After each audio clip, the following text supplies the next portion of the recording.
সুপ্রিয় এলাকাবাসী, দেশে কিংবা বিদেশে, কাছে কিংবা দূরে, যে যেখান থেকে আপনারা আমার ভিডিওটি দেখছেন, আমি আলামিন অতীতের কথা ডকুমেন্টারি এর পক্ষ থেকে আপনাদের জানাচ্ছি শুভেচ্ছা এবং সুস্বাগতম।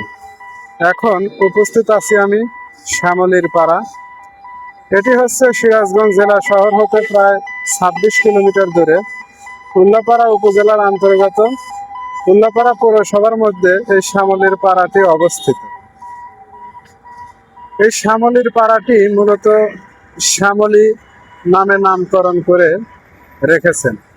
এই শ্যামলী ছিলেন এক সময়ের এইখানে পতিতাবৃত্তির কাজ করতেন। তিনি বেশ্যাবৃত্তির কাজ করার কারণে তিনি এখানে করেছিলেন একটি পাড়া। তিনি এই পাড়াটি দেখাশোনা এবং পরিচালনার দায়িত্বে ছিলেন। তিনি ছিলেন একজন সুঠাম দেহের অধিকারী। আর সেই থেকেই শ্যামলীর পাড়াকে উল্লেখ করে এই জায়গাটির নামকরণ করা হয়েছে শ্যামলীর পাড়া। একসময় 1971 সালে বাংলাদেশ স্বাধীনতা লাভের পর যখন সড়ক ও জনপথ থেকে এই রাস্তাটি বড় করা হয়, তখন এইখানে শ্যামলীর যে পাড়াটি ছিল 10 থেকে 15টি পতিতাবৃত্তির মেয়েদের নিয়ে তিনি এখানে একটি পাড়া গঠন করেছিলেন। তখন সরকারিভাবে সেই পাড়াটি উচ্ছেদ করে দেওয়া হয় এবং সে পাড়াটি দেখাশোনার দায়িত্বে মূলত ছিল হলো শ্যামলী। এই জন্য সেই শ্যামলীর সেটি অনুসারে নামকরণ করা হয়েছিল শ্যামলীর পাড়া। পরবর্তীতে যখন উচ্ছেদ করা দেওয়া হয়, পতিতাবৃত্তির কাজে যে সমস্ত মেয়েরা ছিল তারা সবাই এখান থেকে অন্যত্র চলে গেলেও শ্যামলী আর এইখান থেকে কোথাও যায় না, শ্যামলী এখানেই ছিল। পরবর্তীতে দীর্ঘদিন তিনি এখানেই পেশাগত হিসেবে সেই সকল কাজই করে যেত। এক সময় তার শরীরে ধরে যায় হলো অসুখ ব্যাধি। তখন তিনি এলাকার মধ্যে বিশেষ করে এই উল্লাপাড়া আশপাশ দিয়ে তিনি বেশ্যাবৃত্তির কাজ করে। পরবর্তীতে যখন তার শরীরে রোগ ব্যাধির সৃষ্টি হয়ে যায়, তখন তিনি মূলত এখানে ভিক্ষাবৃত্তির কাজ করে তার জীবন জীবিকা এমনকি তার পরিচালনা করতো আর কি, জীবন জীবিকা পরিচালনা করতো।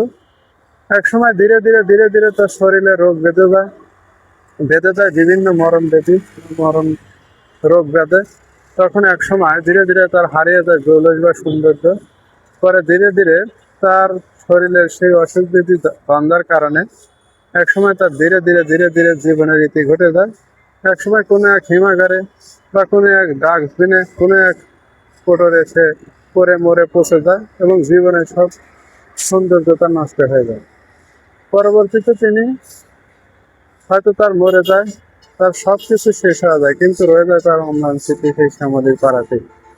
আজ আমি সেই শ্যামলীর পাড়াটি সম্পর্কে আপনাদের সামনে তুলে ধরার জন্য চেষ্টা করছি।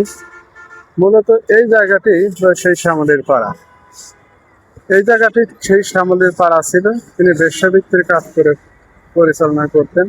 আর সেই পরিচালনার সময় শ্যামলী দেখাশোনা করতেন স্যার সেই পাড়াটি। তিনি ছিলেন সুঠাম দেহের অধিকারী, যেটা তিনি তার পাড়াটি পরিচালনা করেছিলেন। দূর দূরান্ত হতে ট্রাক ড্রাইভার, অটো ড্রাইভার, বিভিন্ন ধরনের ড্রাইভাররা এসে তার সাথে এখানে পতিতাবৃত্তির কাজ করতো।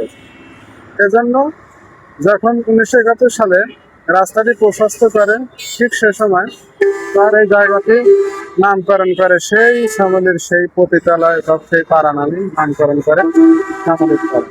আর সেই আর শ্যামলী নেই, কিন্তু রেখে গেছে তার অম্লান স্মৃতি শ্যামলীর পাড়া। মূলত এটি হচ্ছে শ্যামলীর পাড়া নামকরণের ইতিহাস। আমি আলামিন অতীতের কথাগুলো বিশেষ করে আপনাদের সামনে তুলে দেওয়ার জন্য চেষ্টা করলাম। সবাই ভালো থাকেন, সুস্থ থাকেন, এই কামনা করে আজকের ভিডিও শেষ করছি। দেখা হবে পরবর্তীতে অন্য কোনো ভিডিও নিয়ে। সে পর্যন্ত আপনারা সবাই সুস্থ থাকেন, ভালো থাকেন। আল্লাহ হাফেজ।